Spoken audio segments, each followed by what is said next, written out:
While some organizations are still debating whether cybersecurity deserves strategic attention, their competitors have already moved ahead. Security mature competitors are using their security posture to win deals, enter markets, and build trust in ways that gives them a measurable edge. And the gap is widening every day. There are 4 strategic insights that separate security leaders from everyone else. First, they use security posture in sales conversations. Security mature organizations don't hide their security investments in the back office. They bring them into the sales process. When a prospect asks about data protection, these companies don't scramble. They present certifications, audit reports, and detailed security documentation that demonstrates competence. They've learned that security maturity closes deals. Rather than being a checkbox, it's a selling point. Next, they invest ahead of compliance requirements. These leaders don't wait for regulations to force their hand. They watch regulatory trends and invest before requirements become mandatory. When new compliance frameworks roll out, these organizations are already compliant or close to it. They understand that reactive compliance is expensive and disruptive, while proactive investment is strategic positioning. Also, they leverage certifications as market signals. SOC 2, ISO 27001, High Trust, FedRAMP.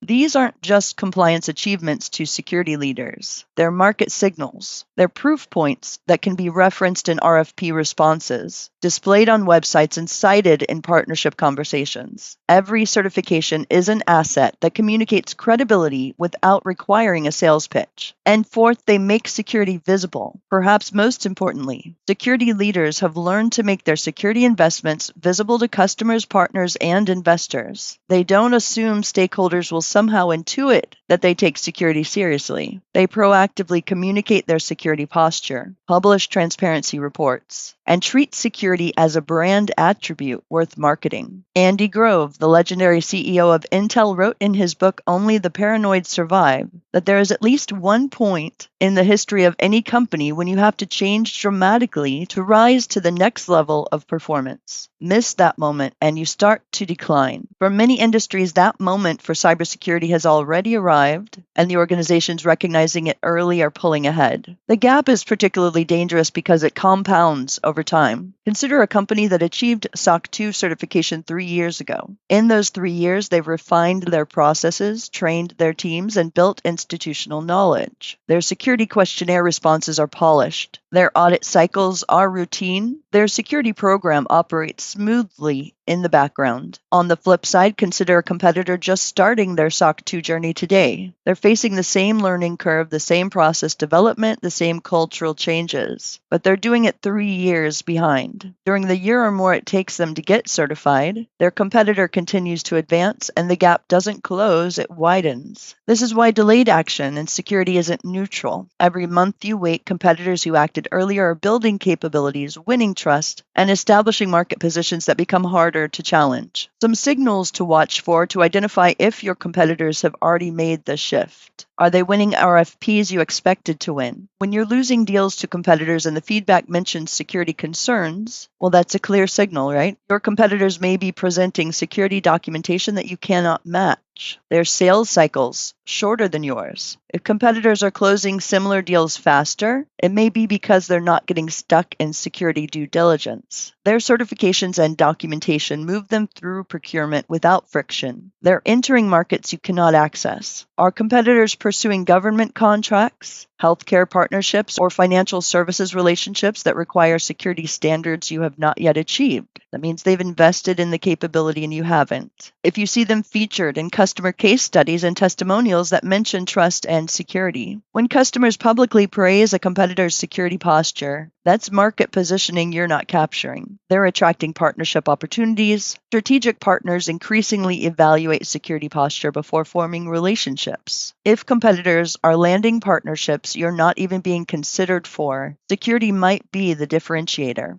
The question of where your organization stands relative to market expectations requires honest assessment. Start with your customer requirements. What security standards are customers asking about? What certifications do they expect? What questions appear repeatedly in security questionnaires? If you cannot meet these expectations today, you're already behind. Consider your industry benchmarks. What's the baseline security posture for organizations in your space? What certifications are considered table stakes? What's becoming standard that wasn't 5 years ago? The bar rises constantly. Examine your competitive losses. Where has security been cited as a factor explicitly or implicitly in deals you did not win? And what feedback have you received about security gaps? Consider your partnership opportunities. What relationship would you pursue if your security posture were stronger? What markets would open up? What's the revenue potential you're leaving on the table? The downloadable Security Maturity Gap scorecard and scoring guide for this lesson will help you conduct this assessment systematically. Once you understand where you stand, the next step is prioritizing which gaps to address first. Not all security gaps are equally urgent.